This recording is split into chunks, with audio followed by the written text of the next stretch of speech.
Good afternoon, all. We'll just give a few minutes for attendees, for everyone to be able to join us today.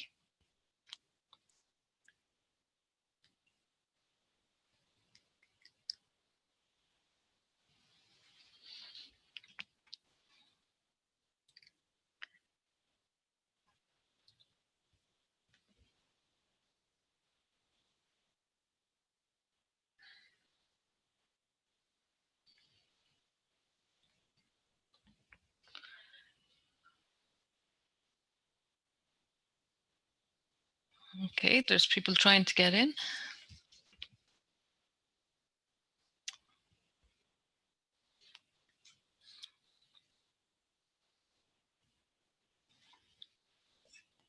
You're all very welcome. We'll just give another minute for people to join us.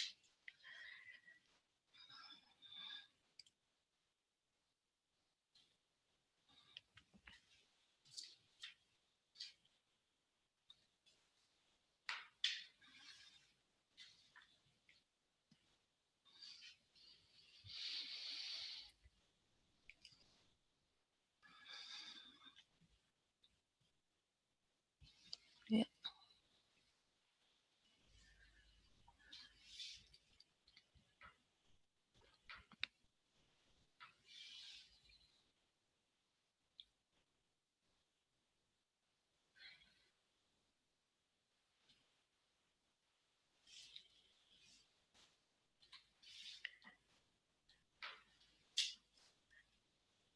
Okay, attendees.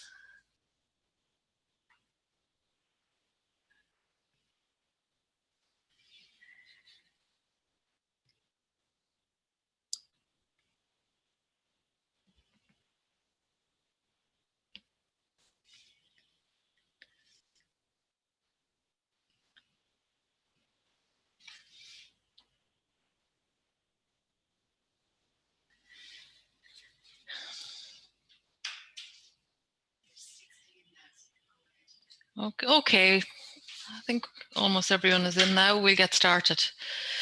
Good afternoon and welcome to this webinar on SUSI and financial supports for students applying to further education PLCs and third level education courses. This webinar is presented by Laois and Offaly Education and Training Board's Adult Educational Guidance and Information Service, which is a free, professional, impartial and confidential guidance and information service for adults in Laois and Offaly. Adult guidance counsellors are available in Laois and Offaly Education and Training Board to offer support, advice and to help adults make informed decisions around education, training and upskilling. My name is Catherine Gavigan and I am joined today by my colleagues Karen Russell and Geraldine Grennan. We are also joined by Jolene Hull and Caroline Spallin from Training Services in Laois and Offaly LOETB, who have helped us host this webinar today and are providing us with all the technical support that we need, and we appreciate that. So I'm going to firstly explain what SUSI covers, the eligibility criteria, determining what class of applicant that you fall under, and information to have available before beginning your online application to SUSI. Karen will then discuss with you step by step the application process and the additional funding supports that are available to you. We will pause at different stages to answer any questions that you may have. Geraldine will answer your questions. Please enter all your questions in the questions and answers function, which you should find at the bottom of your screen. Any questions entered into the questions and answers function that are not answered today, we will forward on to attendees afterwards. So we are hoping to keep to time today. So let's get started. The SUSI grant. SUSI stands for Student Universal Support Ireland. Essentially, it is the funding stream available to students who are continuing their education from second level into PLC courses or third level education. So what does it cover? The SUSI grant is divided into 4 sections: the maintenance section, the student contribution, the tuition fees, and compulsory field trip. The maintenance is the payment that you receive each month This is paid on a pro rata monthly basis directly into the student's bank account from October 2021. The pro rata is in line with the application that you have made and the income threshold of the household and your own individual circumstances. Therefore, for each individual student, the amount that they receive may differ. This payment is paid on a monthly basis. Maintenance grants are available for full-time, third level and further education PLC courses. The student contribution is €3,000 paid towards the student contribution. This is often referred by students as their fees, but it is a student contribution charge. Again, depending on the household income, you may qualify for the full amount or a percentage of this charge. Tuition fees refers to where the free fees initiative does not apply. And as long as it is an approved course, you may be eligible to get SUSI funding to cover that. You can find information on the approved courses on the SUSI website.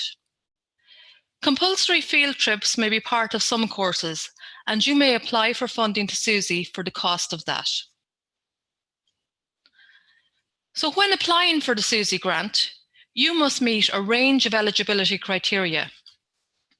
You must be within the reckonable income limits.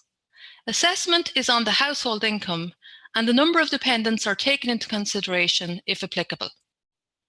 It must be an approved college course listed on the SUSI website. Please note that the CAO handbook provides a list of both approved colleges and courses for SUSI funding and a list of colleges and courses that are not approved for SUSI funding. All are third level courses, but it is important to be aware that not all courses are eligible for SUSI funding. Again, refer to the website. Also, it is important to note that SUSI funding is for full-time courses and must lead to a major award at levels 5, 6, 7 or 8 on the National Framework of Qualifications.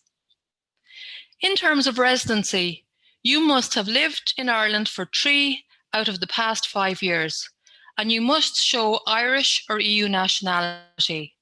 There are some exceptions to this, which you can find on the SUSI website. If you lived in Ireland for 3 of the past 5 years, you may be eligible for the maintenance grant, the student contribution charge, and tuition fees if they apply. But if you lived in the EU, the European Economic Area, or Switzerland, you may be eligible for the student contribution charge or tuition fees if they apply. Finally, in terms of eligibility criteria, you must be progressing in your education. So it is very important to make an informed CAO choice, because if you drop out of a college course, it may impact on future funding opportunities. So for example, if you choose a level 8 course and drop out of that course at the end of year 1, you won't be eligible for funding for year 1 of a level 8 course for the following year, or for funding for a course at level 7 or level 6 in higher education, because you won't be progressing in your education. PLC courses can often be a smart pathway in appropriate course selection. They are available at levels 5 and 6 in specific career areas, allowing you to explore that subject area in detail, and then make informed and confident decisions when entering into third level. You must be aware of the class of applicant that you are. SUSI have 3 classes of applicant to choose from, namely a dependent applicant, a dependent mature applicant, and an independent mature applicant. So if we take the first one, a dependent applicant. A dependent applicant is someone aged under 23 on the 1st of January 2021, or someone aged 23 on the 1st of January 2021, but under 23 when they first entered further or higher education. A dependent mature applicant is someone aged over 23 on the 1st of January 2021 and living with parents or guardians in October 2020, or someone aged over 23 on the 1st of January of the year when they first entered further or higher education and were living with parents or guardians in October prior to that year. An independent mature applicant is someone aged over 23 on the 1st of January 2021 and living independently from parents or guardians in October 2020, or someone aged over 23 on the 1st of January of the year they first entered further or higher education and were living independently from parents, guardians in October prior to that year. So before beginning your online application, you should have the following information to hand: your CAO or UCAS number if relevant, your PPS numbers for you and your parents or legal guardians if applicable, and gross income details for 2020 for yourself, gross income details for 2020 for the relevant members of your household, and residency details for non-EU students. So we're now going to pass you over to my colleague Geraldine Grennan, who has been monitoring the questions and answers, in the chat function, and she is going to answer some of your questions now. Thank you. Okay, so welcome everybody. So just before I answer the questions, just to reassure you that your questions will come in under the Q&A function, so they won't be visible to anybody else, and we'll just be looking after them for the day. So that's why we're using the Q&A. So question, how long does the SUSI grant process take? So the assessment process has 3 stages really. The initial assessment by SUSI, so that's when you make your application and you submit your documentation, and SUSI will take an overview of your application. The second phase then is the documents requested from SUSI. So they'll correspond with you and they'll give you a list of exactly what documentation they require.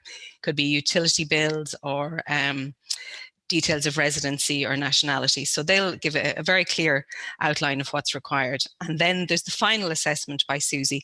And so then they look over the documentation and make a final decision. So you could expect the process to take in the area of 12 weeks. Okay. So what is reckonable income and how is it calculated?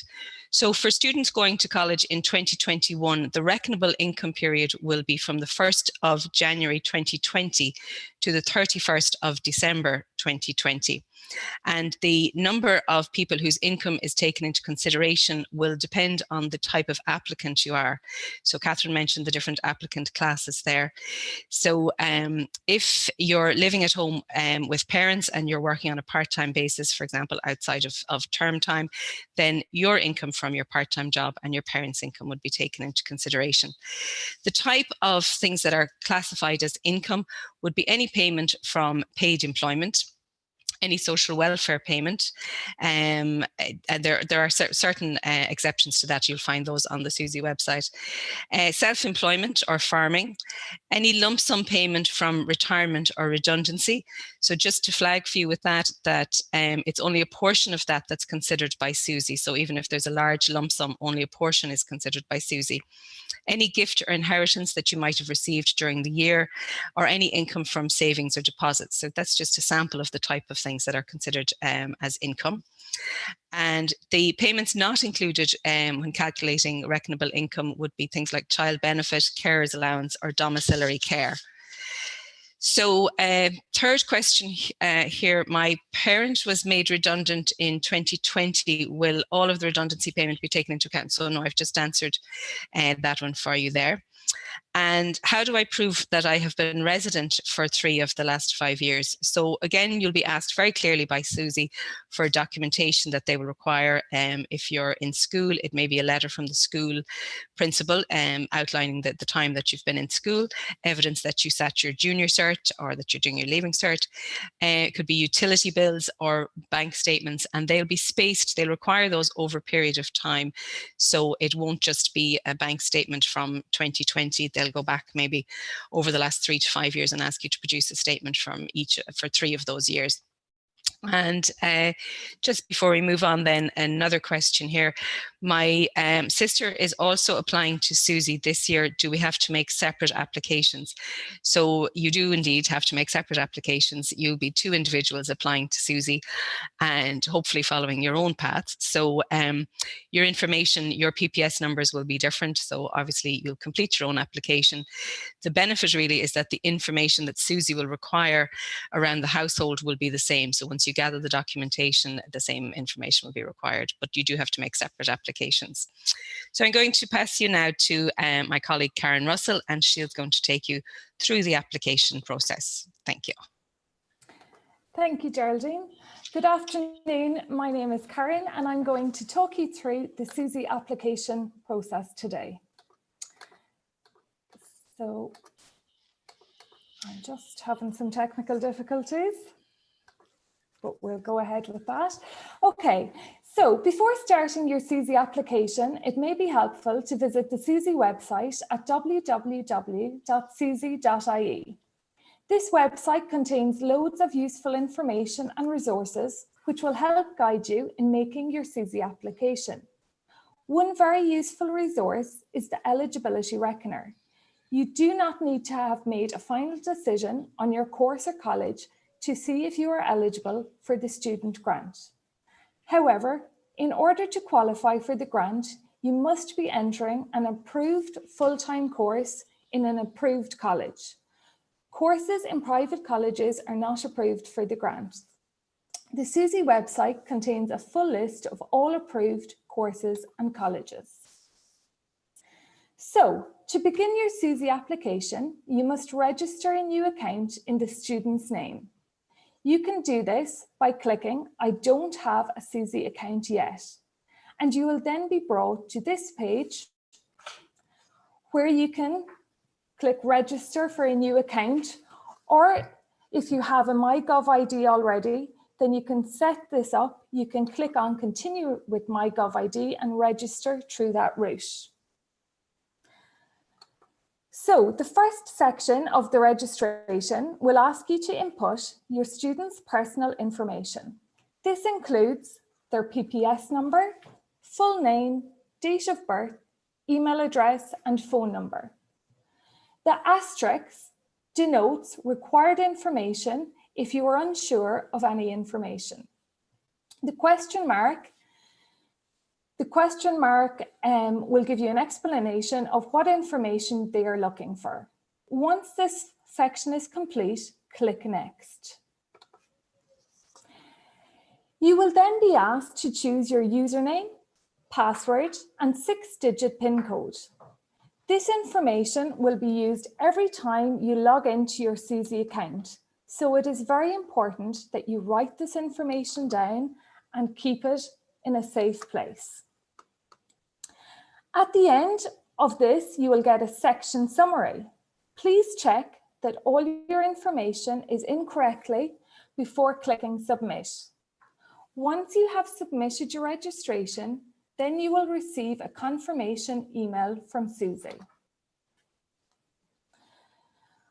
Once you have completed your registration, you will then be able to log into your SUSI account using your username, password, and 6-digit PIN code.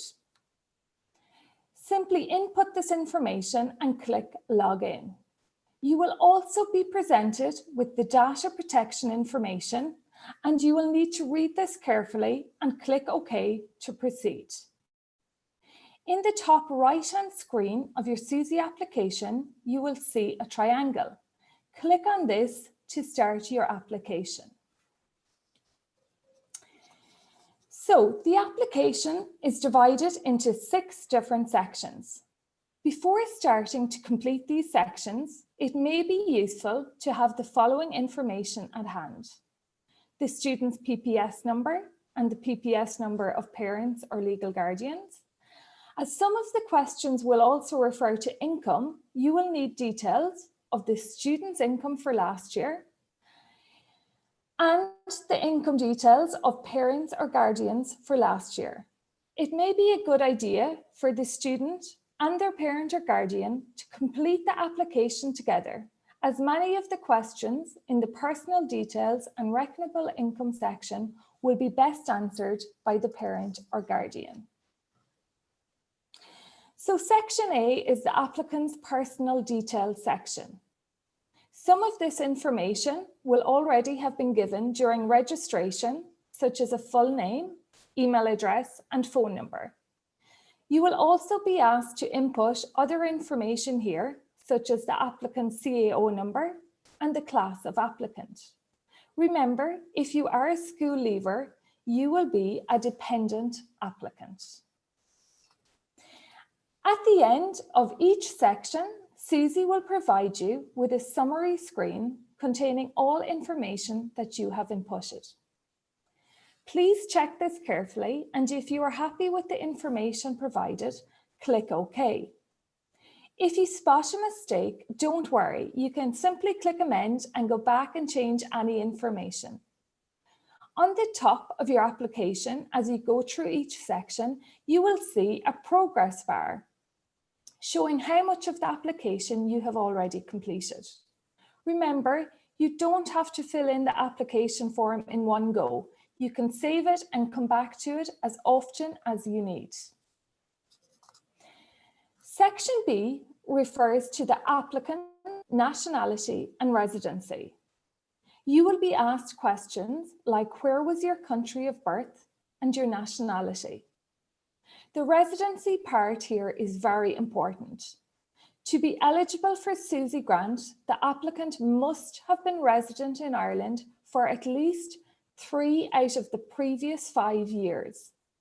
If you have been, click yes.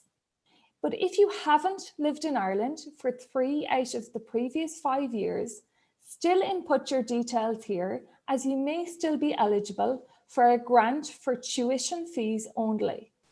You will be asked to send documents proving your nationality and your residency.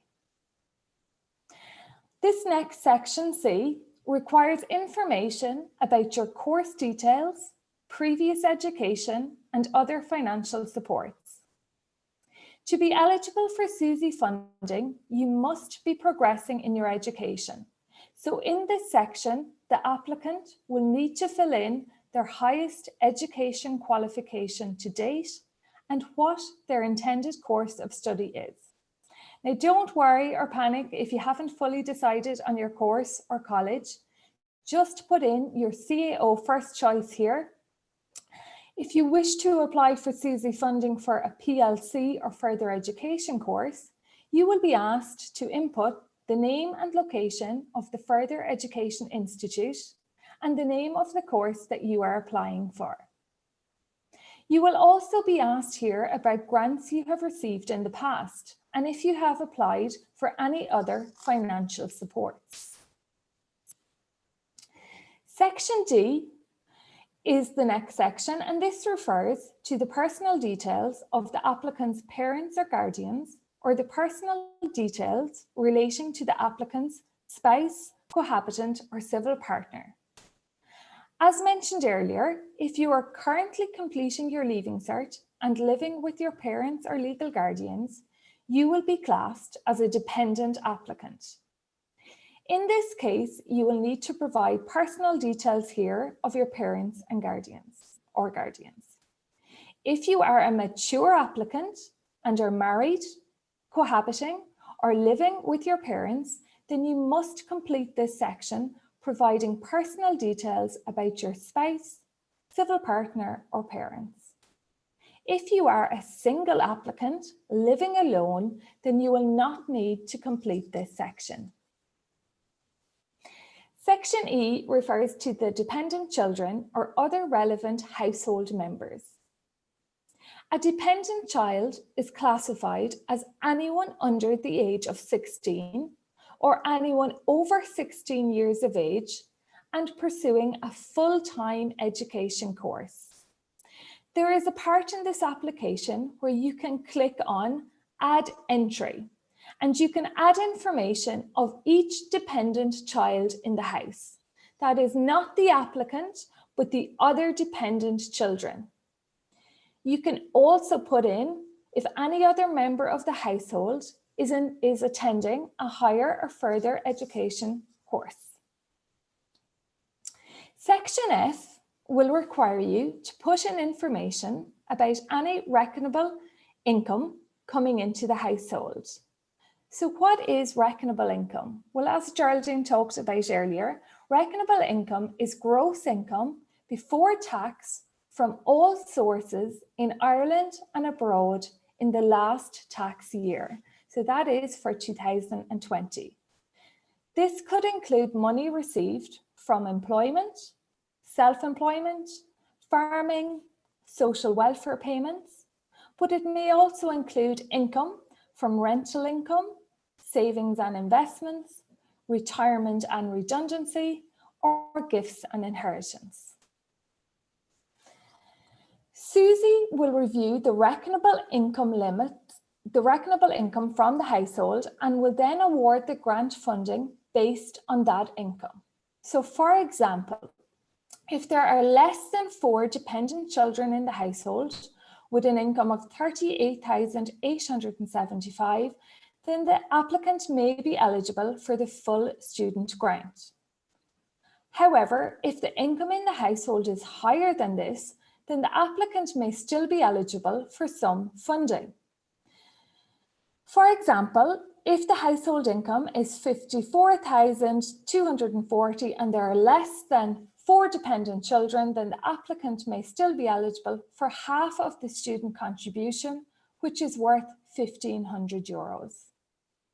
The full table of reckonable income limits is available on the SUSI website, so it would be worthwhile checking this out to see whether you may be eligible for full or part funding, or whether you may be exempt from 50% of the student contribution. Applications received before the priority closing dates will be prioritised for assessment by SUSI. So the priority closing dates are Thursday, the 10th of June for any grant renewal applications. That is somebody who is just renewing a grant for the second or third time. And the priority deadline of Thursday, the 8th of July for all new grant applications. For further information on the grants, please do visit the SUSI website at www.susi.ie. You can also contact SUSI in a variety of ways. If you have any questions, you can email them at support@susi.ie, or on Twitter or on Facebook, or you can phone them. Their lines are open Monday to Friday, 9 to 5:30. So I'm going to pass you back over to Geraldine now to answer some more questions. Thank you.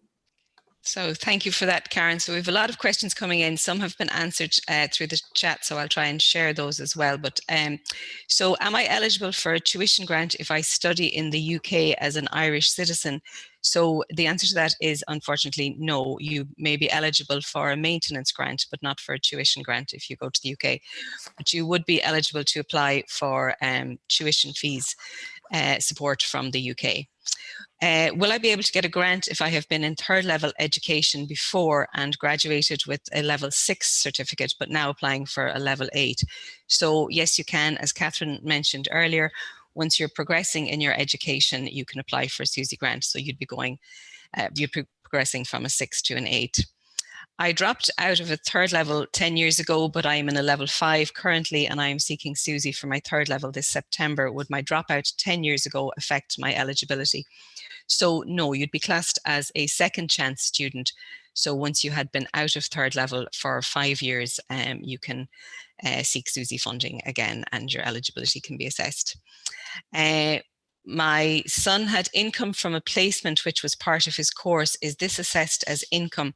So it will be assessed as income because he obviously received an income while he was on placement, and it's outside or it's within term time. So the exclusion really of the 4,500 is only for employment that takes place outside of term time. So the summer job, really, the seasonal work.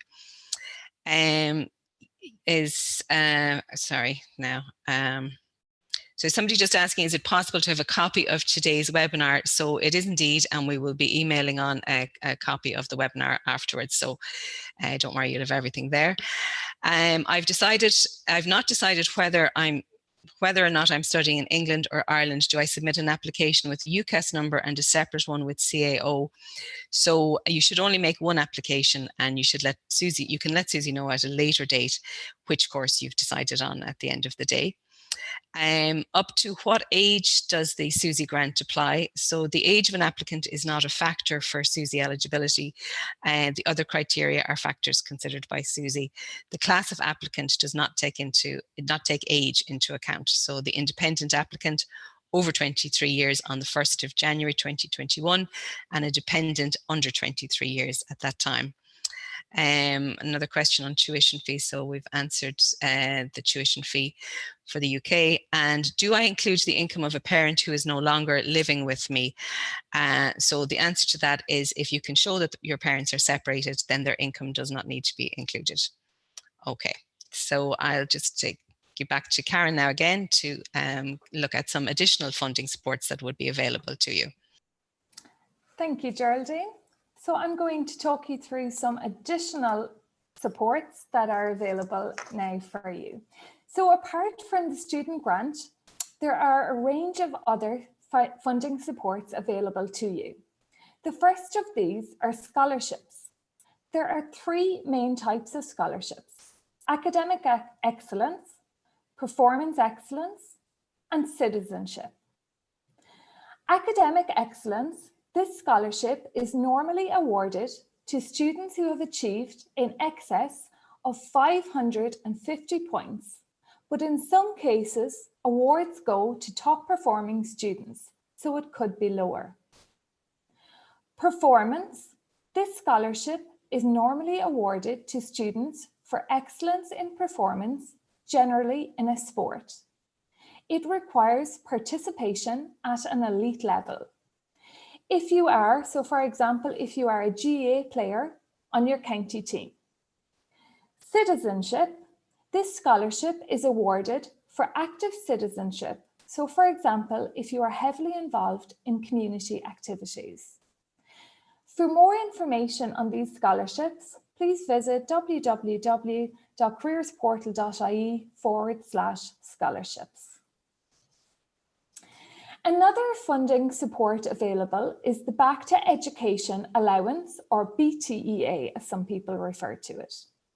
To be eligible for the Back to Education Allowance for a second level further education or training course, you must have been receiving a qualifying social welfare payment for at least 3 months or 78 paid or credited days of unemployment.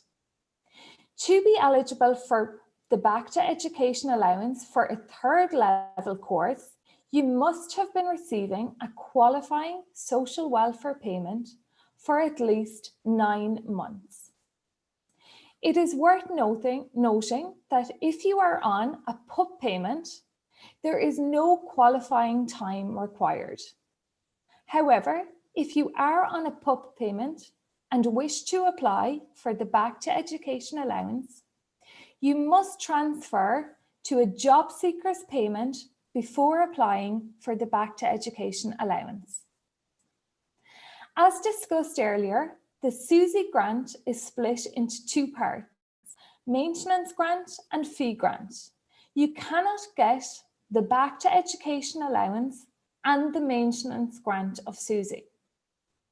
However, if you are getting the Back to Education Allowance, you can submit an application for the fee grant of SUSI to cover your fees.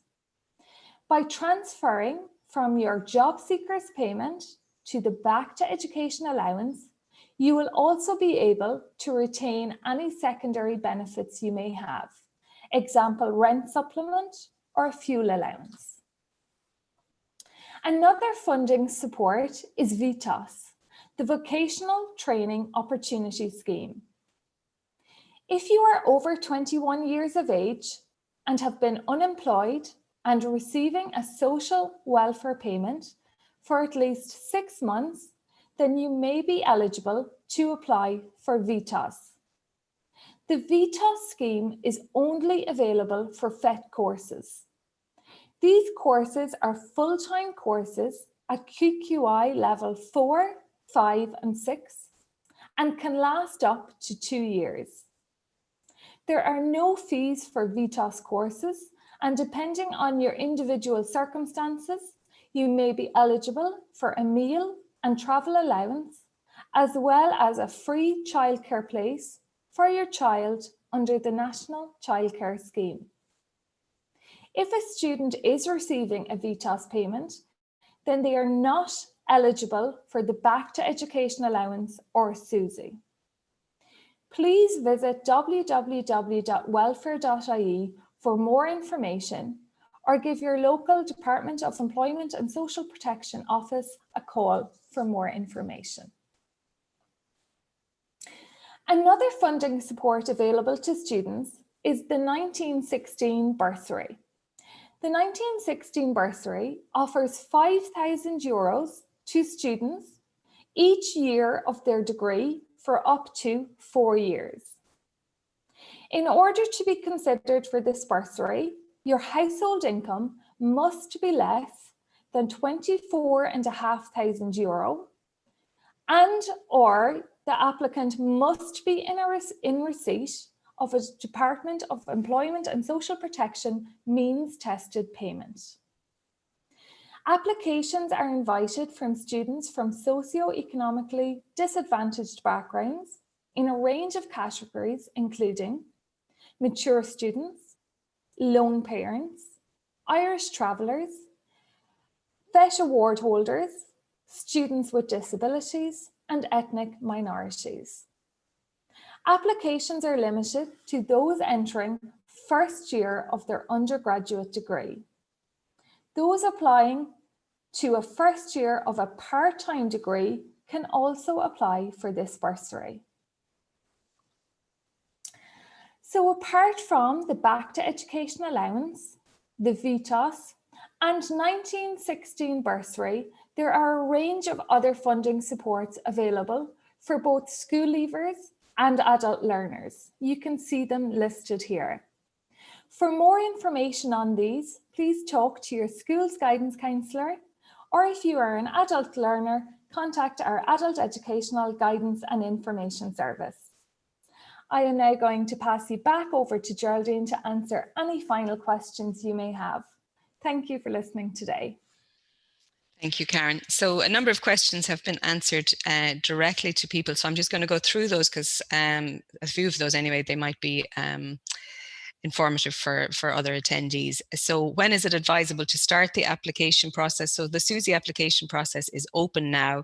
So the sooner you start your application, the better, particularly if you might have documentation that's required and you have to source that documentation. If your child has applied for a PLC course and doesn't have a CAO number, can they still apply to SUSI? So they can indeed. If they're going directly from Leaving Cert to a PLC, they will be, they may be eligible for SUSI. So they would get the maintenance grant and not a student contribution charge for a PLC course. I am a legal guardian for my niece. Will the guardian's allowance be taken into account? So no, that would be disregarded by SUSI. And does the course have to be full-time to qualify for a SUSI grant? So yes, indeed it does. So if you're attending on a part-time basis, you won't be eligible for SUSI. It's only for full-time programs. And are the income amounts gross or net figures? So it's the gross figure that you're submitting to SUSI. And I'm just trying to look and see if I can receive, can I receive the Back to Education Allowance and get the fees paid by SUSI? I'm an independent mature student. So yes, you can apply to SUSI to cover your 3,000 student contribution charge, and you can retain your Back to Education allowance. So I'm going to hand you back to, sorry, one final question. My daughter is going to study in the Netherlands. Would she be entitled to SUSI? So if she's eligible for SUSI, then she can have her SUSI grant for her maintenance payment in the Netherlands. So not for her tuition fees, but for her maintenance grant if she's SUSI eligible. So I'm going to pass you back to Catherine now, and she'll just conclude the event for us. Thank you.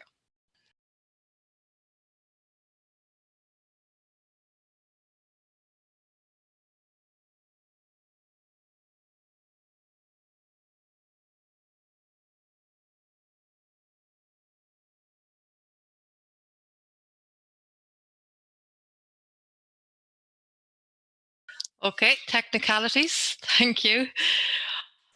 On behalf of Laois and Offaly Education and Training Board's Adult Educational Guidance and Information Service, I wish to thank you all for participating in our webinar today and for all your questions. There were a lot of very good questions there, and thank you, Geraldine, and our panelists for answering them.